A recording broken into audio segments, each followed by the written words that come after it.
Thanks for staying with us. Now, National Freedom Day, always observed on February 1st, celebrates freedom from slavery. The day honors the signing by Abraham Lincoln of a joint House and Senate resolution that later became the 13th Amendment to the U.S. Constitution. President Lincoln signed the amendment outlawing slavery on February 1st, 1865. It was not ratified by the state, however, until later on December 18th, 1865. A former slave by the name Major Richard Robert Wright, Sir, created National Freedom Day. This month is also, month of February is also the Black History Month, and it is an annual observance originating in the United States, where it also is also known as African American History Month. It has received official recognition from the government in the United States and Canada, and more recently has been observed in Ireland and the United Kingdom. It began as a way of remembering important people and events in the history of African diaspora. It is celebrated in February in the United States and Canada, while Ireland and the United Kingdom, it is observed in October. So happy International Freedom Day and happy Black Month. Whatever it is. All right, so let me quickly run through our stories. Who are we starting with? Let's start with the good news first. Norma Ifanga, I think she has good news for us. Okay, well, the U.S. government launches no interview visa renewals for Nigerians. And this was announced today. I believe the U.S. Mission in Nigeria on Tuesday, today, launched a new visa application procedure aimed at expanding services to assist non-immigrant visa applicants in the country to qualify to renew their visas. So basically, they have started this project, no interview visa renewals process, which is similar to the Dropbox that we are familiar with. Yeah. However, basically, they've opened their office and their portals for people to renew their visas, whether it's a tourist visa or a student visa.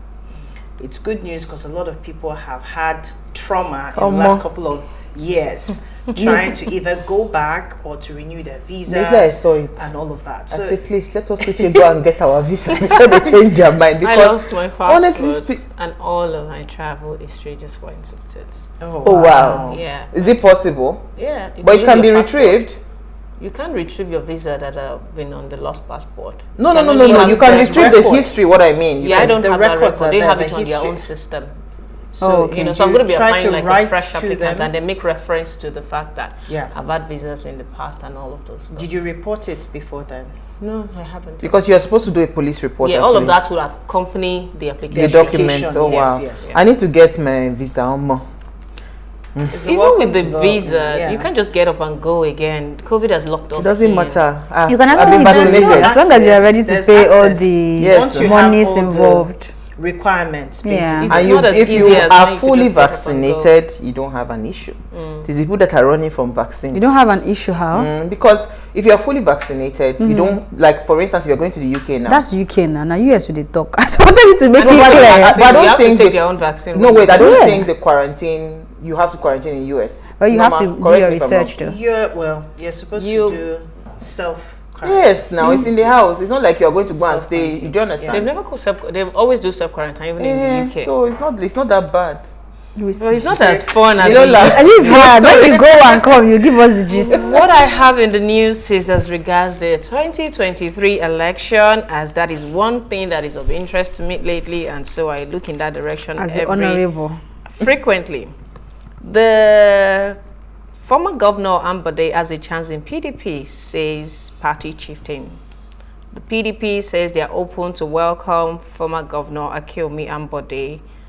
As long as he's willing to come into their party, he said that he has a chance to win back the governorship election come 2023.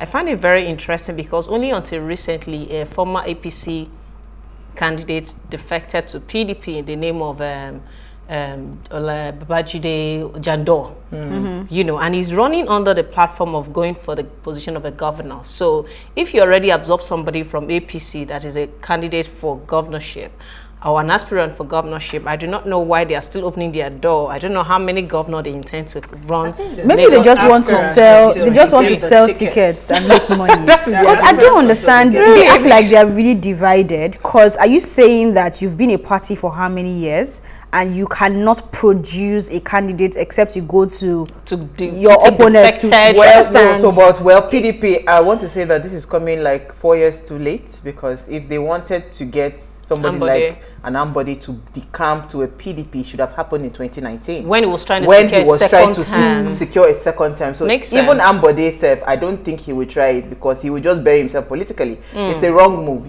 So he's not buried politically when the iron was hottest, he didn't strike. He should have struck then. He didn't strike then. You know, because that was what Obaseki did, and he secured his second term. So Ambode should have done it in 2019, not now. You know, and again, I mean, recently Ambode came out in the news, because I remember liking one of his tweets or his Instagram post where he was calling out for people to go and get their PVCs and all of that. So maybe he's actually galvanizing to be able to come back again politically. It will be a good run, but I'm saying that it's the wrong timing.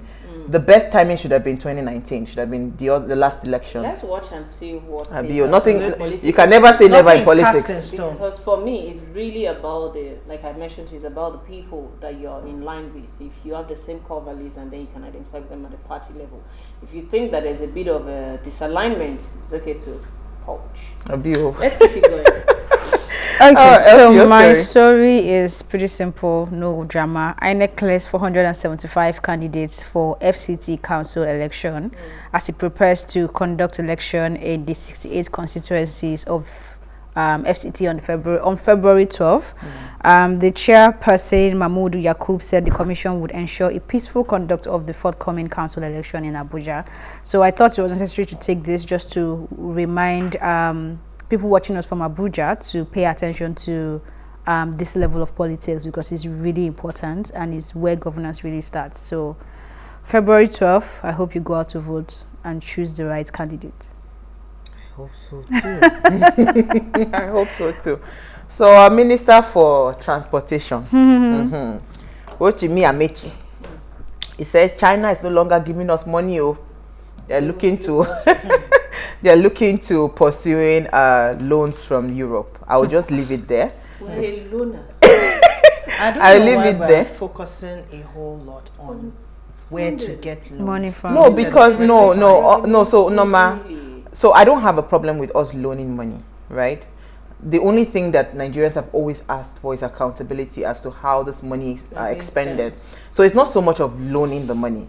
What they're loaning money for with the infrastructure is a good thing, right? As long as you're investing it. But again, if you really want to, we already know that the Nigerian system is over bloated when it comes to civil service and all of that. If you really want to curb certain things, I think you should start from looking within and shedding some of those weights. Absolutely. Yes. Before you now go into say, you know what, I need to get more money to do what. Because I think if they even shed some weight, it will be enough money to be able to solve some of these capital projects that we have. I think so. I'm just saying this weight shedding, where is it going to happen? Up or down? It's going to. We are shedding weight now. So unemployment will increase again. Unemployment. Do you know what we want to bring into the system? Is a major chaos. Trust me, the fact that people have a sense of belonging and they get up and that's why civil service salary is so slim-fitted and so small. You cannot afford to take people out of job, because trust me, that's the major crisis you're going to create. What I think we can do as a country is to begin to look inward and see other avenues to wealth. Absolutely. As against diversifying our economy in the real sense. Than trying to I don't think cutting your nose to spike your face is a solution to it. You can't render people jobless. You're going to have increase in crime. We're talking about you don't even want to touch it, where people level of in terms of depression would increase. These people go to work even though they don't work, but they have a sense of I'm going to the office. You don't want to touch that. I also think they're looking inward, because I saw this headline, I'm yet to read it, but it says Senate sets 3 trillion naira revenue targets for federal agencies. So they are now marketers, and they will make the money. That's not even enough. That's not even So they are looking inwards. They'll be taxing me, Lola. That's what we mean when we say looking inwards. It's the rich. Enough in the hands of tax.